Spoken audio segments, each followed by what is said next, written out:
There are things in life that you have done that you're proud of.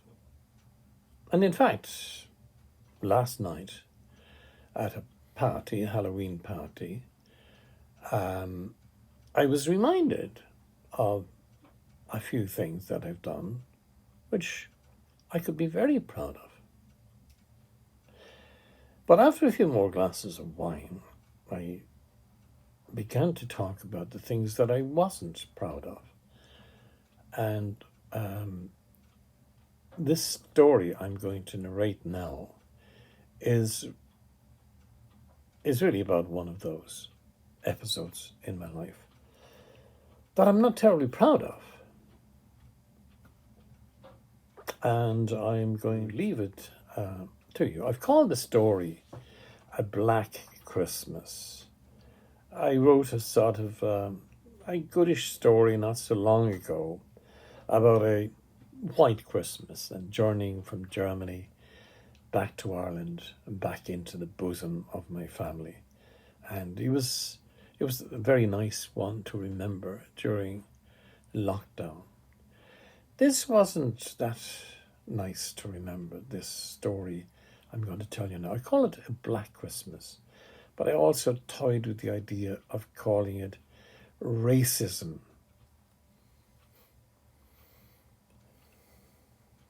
I'll let you listen to it and make up your own mind about it, about me, whatever. This is a memoir from a long time ago. I call it Black Christmas. My father had a ritual, a truncated recitation. It was Christmas Day in the workhouse, the finest day in the year, as he triumphantly carried the brandy-flaming Christmas pudding to the farmhouse table. He had a version of the ballad that he threatened to recite, but our mother never let him finish. For God's sake, Stevie, not in front of the children.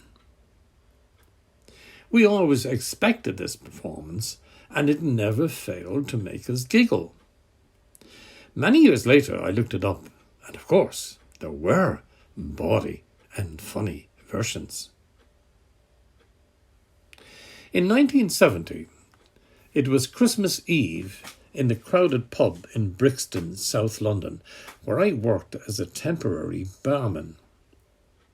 It wasn't the finest of times, and it certainly was not funny to those working.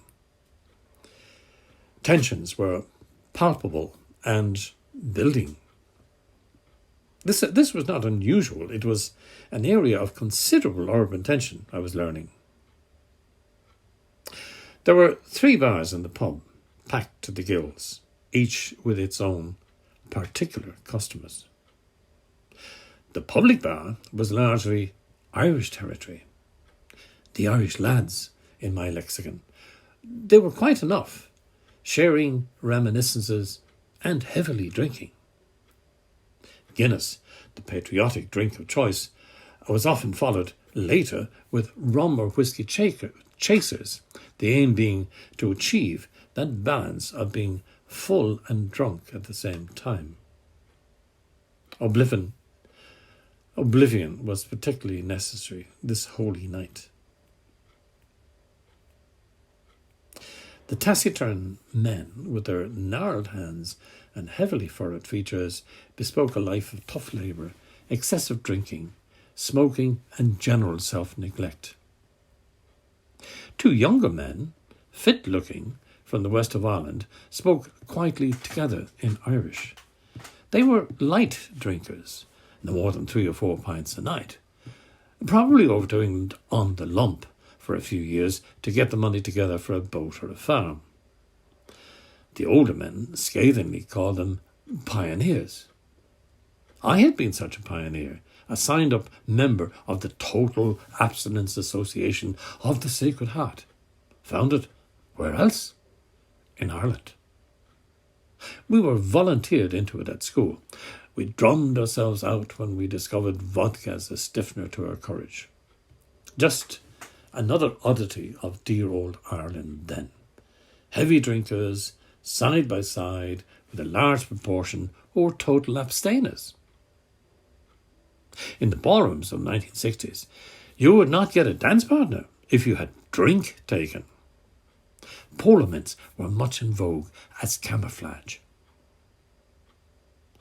The words of the recently launched ballad McAlpine's Fusiliers infiltrated silently as I served the Irish lads. They've sweated blood and they've washed down mud with pints and quarts of beer.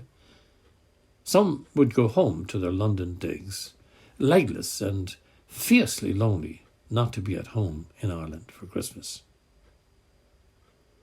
For myself, on this night, I would be getting to my digs a little less legless, but at least equally ferociously lonely not to be going home to my family. I had chosen, for the first time since I come to England as a young teenager, not to go back to Ireland for Christmas. I was in college and bent on getting to university the following year. I was just home 2 months from travelling the continent with a girlfriend, and I needed to study hard to catch up on my previously abandoned studies. I was Irish, proud of it, and would never deny it, even during the worst of the bombings in the 1970s. But in the eyes of the public bar customers, I was a bit of a puzzle. Irish, okay, they might have acknowledged, but I didn't have the telling, calloused hands and the other badges of a proper navvy. And my accent was not Tipperary. I lost it in my yuppie years. I overheard a muttered tail end a few times in the bar.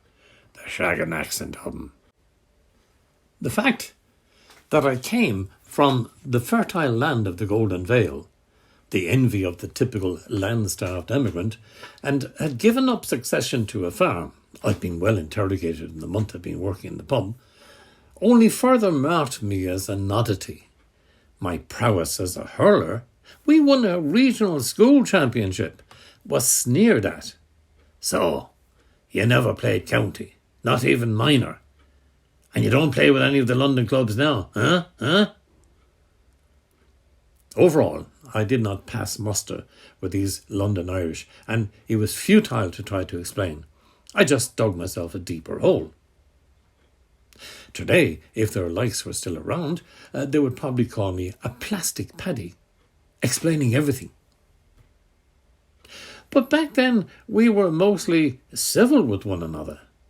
We were all paddies to others, but not amongst ourselves. Unless you really were a Patrick, Pat, or Padraig. A few steps further on behind the counter that also served the other two bars, I was always Paddy or Irish. Hey, I'm Jim, would just have provoked worse slagging. So you took it.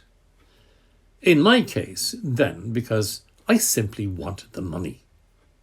The university grant would be good when it came, but in the meantime, it made sense to build up my reserves. The popular Brixton pub was otherwise racially divided too. Of course, not formally. This was not quite Alabama, but nevertheless, it was divided by custom and self-segregation. The U-shaped lounge bar was in fact two bars, invisibly separated at the bend of the U by a one-armed bandit. At one side of that divide were the average crowd of white people, and thus, in my book, the white bar, from South London, ranging from working to middle class, with always a few hard-to-place, a toff down on his uppers, a woman of the street, possibly semi-retired, or the odd gangster. I ingratiated myself with one of the latter. He was a rugged Canadian, and very unusually in an English pub, he tipped generously. He drank Crested 10, double on the rocks. Many of them. I thought of him as Canuck. His buxom girlfriend liked Pim's cups, almost the only cocktail you could get that time in a pub. My Pims were good, and the couple asked for me. "You ever need backup, Jim?" he offered one night with a wink, patting the bulge in his leather jacket. My bonanza and protection, however, came to an abrupt end one night when a policeman and a detective came in and spoke quietly to the landlord. When I looked up, my Canuck and Moll were gone, their drinks still quivering on the table. There were others on my curiosity list. One was particularly well dressed, always in a dark suit and always with his unbuttoned gabardine overcoat on. 40-ish, very broad, very pale. His black hair glistened with brilliantine. With his deep-sunk dark eyes and surly porcine features, he was quite a forbidding character. A man of few words, he was barely civil to me. He always drank double gin and tonics. He walked steadily out at closing time, despite the tankful of alcohol. In my lexicon, until the landlord told me otherwise, he was the suit. Beyond the fruit machine, all the customers were black. Most were men, Nigerians and West Indians. One Nigerian, George, a bus conductor, was very tall, bald and swarthy, and would not have been out of place in a heavyweight boxing ring. George, with great teeth and smile, seemed very affable. I immediately christened him Gorgeous George. It was understood between himself and the landlord that George would keep the peace in the Black Bar, as I named it. I never inquired as to why it might be necessary for such a guardian. And I should have guessed, as there were truncheon handles jutting out beneath the counter of that part of the bar. The whispered advice from longer-serving staff was that we could use the truncheons without scruple if somebody came in over the counter. My little naive voice, talking to itself, asked, "Why on earth would anybody come over the counter?" As midnight approached, the landlord made it totally clear. Nothing is to be served to anybody, without exception, after 12. Although emphatic, this was usually not taken too seriously, as often the landlord might overrule his own dictum to look after regulars. Permission was given with a slight nod to the bar staff. But there was a sterner tone this time. Perhaps he had a tip-off that the coppers might be around. Which or whether, this is when the row started. I had been assigned to the Black Bar with a shared brief for the smaller public bar. Two West Indian men, built like the proverbial brick shithouses, were sitting at the counter. They'd been drinking Guinness with rum chasers every round and had been on my case all evening. But not much more than others. Last orders, please, was called at 10 to 12. He barked, "Jim!" from the public bar, called me there to serve the last orders. I did a row of Guinness and rums and whiskies. "Thanks, Jim. How on yourself?" Gave me an almost unreasonable sense of warmth and comradeship.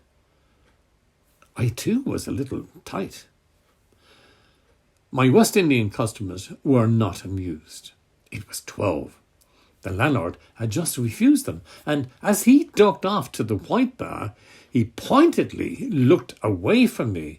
There was no nod, despite it being regulars. They got angry and abusive, along the lines of describing the scummy paddies looking after one another and fucking the black man over. They described it with what they would do to Irish on his way home later. Some of it was startlingly violent and sexual. I was seething, but I could do little but keep stum, stand to my station, and tackle the long task of washing and drying the avalanche of glasses.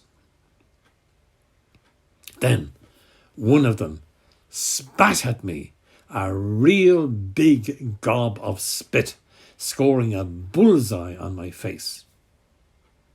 They laughed uproariously at this. Just a few times in my life, I've lost it. This was one of them. It should have been time to use my wits, taunt them to reach over the counter, and then follow procedures with the truncheon, and hope for reinforcements to arrive from the other bars. Reason, however, just switched off. I wiped my face, folded the towel, went out to the white part of the lounge bar, lifted the counter flap, and started towards the fruit machine divide. I answered the landlord's query by saying I was going to collect glasses. I excused my way through the throng of black people, and when I got to the counter, I tapped my tormentor on the shoulder, and when he turned, hit him so hard in the face that his nose exploded, as indeed did my hand. I wished for a moment that I had used the truncheon, but then I would probably have killed him. He went down as I started into the other fellow. Then everyone started in on me. My resistance couldn't last long. I was being battered on all sides. Glasses, bottles, and chairs began to fly. "Kill the fucking paddy!" was the cry. Getting at me in the tight melee was difficult as I continued furiously gouging, ripping, and punching. No sign of Gorgeous George.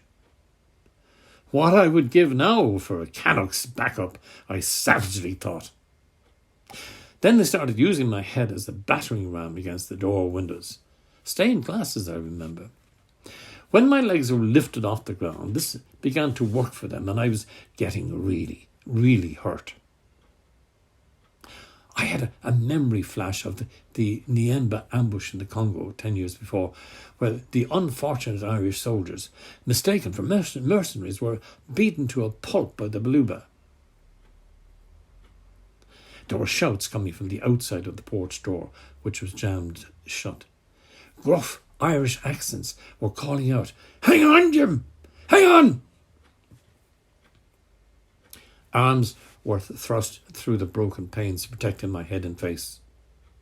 Out of the corner of my eye, I saw the suit wading through the crowd, swinging devastating right-handers, his black eyes focused on me. His hand was bound in a bar towel. He cleared a space around the door, kicking now as well as punching. The door burst inwards, and my countrymen broke me free. They were silent and fierce as they surrounded me, their great hands and sinews naked against bottles, broken glasses, and lumps of furniture. They were doing considerable damage. The Connemara men to the forefront. The mob was driven back. We managed to get outside and then dash back into the public bar, just avoiding being locked out by the panicking landlord. The self-same fellow was not happy with me, with any of us, and less so as the first bricks came through the windows. "My wife, my kids, they're all upstairs," he screeched. They'll be firebombing next. I tried to thank my particular saviour, the suit. He was breathing heavily, his eyes darting. Brilliantine and hair dye trickled down his forehead. Even in my injured extremity, I was curious to know where he learned to fight like that and why he came to my rescue. One of the Connemara men laughed. Jacobs, that was almost as bad as a good hurling match in Galway. They brushed away my thanks. I heard, fucking idiot, muttered, but said with a hint of approval. The suit unwrapped his hand, revealing a heavy glass ashtray. He scowled at his blood-spattered overcoat. Without a word, he went through the counter and back to his place and his drink at the end of the white bar. That bar was surprisingly quite full, albeit a little hushed, as many of the non-combatants from the black bar had retreated there. A lot of police arrived and roughly cleared out the customers of the shattered black bar. I was pretty shaken, cut and sore. My shirt was in tatters and everything blood-stained. An ambulance nurse cleaned me up a bit and urged that I go to A&E.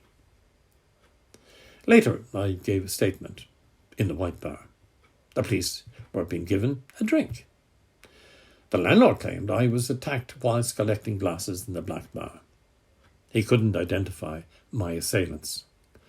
Neither could Gorgeous George, who claimed he'd tried to protect me. I was driven home in a police car, declining to be brought to a hospital. I hardly needed their gritted advice never to turn up the pub again. In any case, the landlord had paid me off. Christmas bonus included.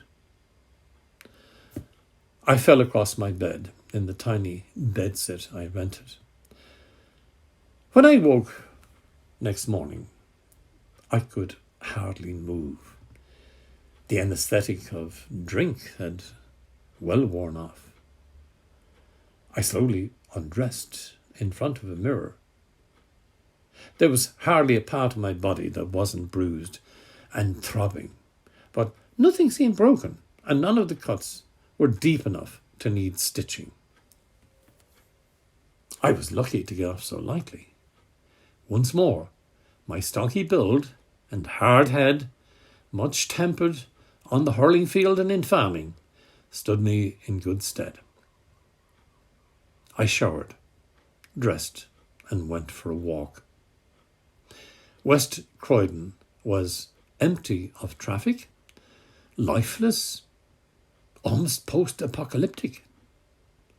The high-rise office buildings created a windy, icy canyon with newspapers and fast food debris spiralling about. Thinking of home was almost unbearable. The cows would have been milked and everybody would be involved in the chores of a large mixed farm.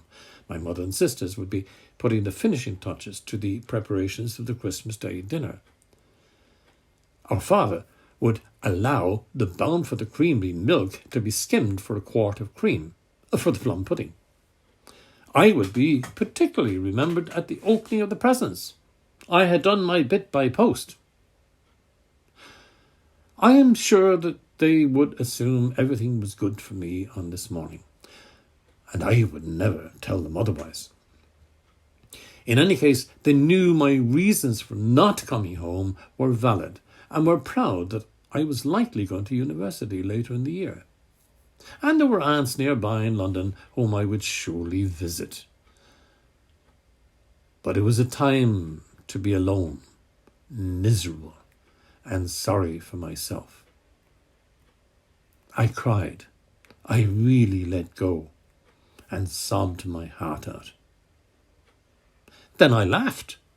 It was really so much, so bloody bad. The absolute pits. But I was alive and kicking. Growing hunger was a good sign, but I had bought in little, as I'd been invited to have a festive lunch with the landlord's family. I did have a Christmas Day dinner in a hostel for the homeless. A workhouse? My wounds and grubbiness were my entry credentials. I did offer up £5, but it was gently declined. There were bottles of stout and bitter and Newcastle ale, I remember. I drank a few. I sang McAlpine's Fusiliers, or as much as I remembered of it, to surprisingly raucous acclaim. There were a fair few Irish there. I did go to an aunt's for Boxing Day, and that was good. I explained my appearance to falling down the cellar in the pub. They said I should sue. I felt pretty bad at what I had brought down on the landlord's head. It was even worse than he had imagined. I was told by a policeman, kindly checking up on me, that the night after the riot, the landlord heard something odd downstairs in the pub and raised the alarm. They found a guy had broken in and was setting a bundle of TNT. He was white, affiliated to the National Front, it seemed. The copper also told me there was a local hospital report of a black guy turning up with a broken nose after midnight on Christmas Eve. He claimed he'd fallen on the curb. He was discharged the next day. It's all a bit perplexing, and maybe I wasn't to blame for much.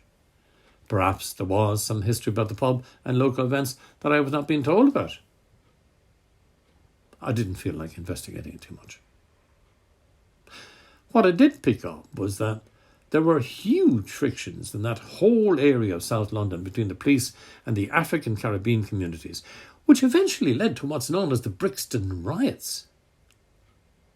Margaret Thatcher fueled the racial hatred by describing the whole area as a swamp to be cleared out. It was my misfortune, my stupidity, to fight a drunken brawl at a racial flashpoint. But I refused to think I was racially motivated. I would have behaved equally violently if I'd been spat at in like manner by anybody. By the way, I did get to university that following year, and the pub earnings did come in very handy, especially in the Union Bar. I met my wife-to-be, and we went to Ireland to live a few years later. I never went back to Brixton. I should perhaps have made an effort. Maybe gone in disguise and treated the guys. I owe them. And I could have offered to dry clean the suit's overcoat. That was all over 50 years ago. I feel fortunate to have survived into my 8th decade in reasonable fettle. There's the age-expected stiffness throughout, but I do have painful arthritis in my right hand. A reminder? Perhaps. My anger was sometimes at the core of many actions in my life, and it was, after that, more often than not, a useful force. That fist, arthritis notwithstanding, came into play again recently and helped resolve a long-standing injustice. What can I say? I'm certainly not going to apologise for my temper. It is as it is. This was probably the version of the Victorian recitation my father would have performed for us, if allowed. It was Christmas Day in the workhouse, the finest day of the year. Men's hearts were full of gladness and their bellies full of beer. When up popped Private Shorty, his face as bold as brass, he said, "You can take your Christmas pudding and stick it up your..." Maybe I was a bit of a Private Shorty. that night in Brixton.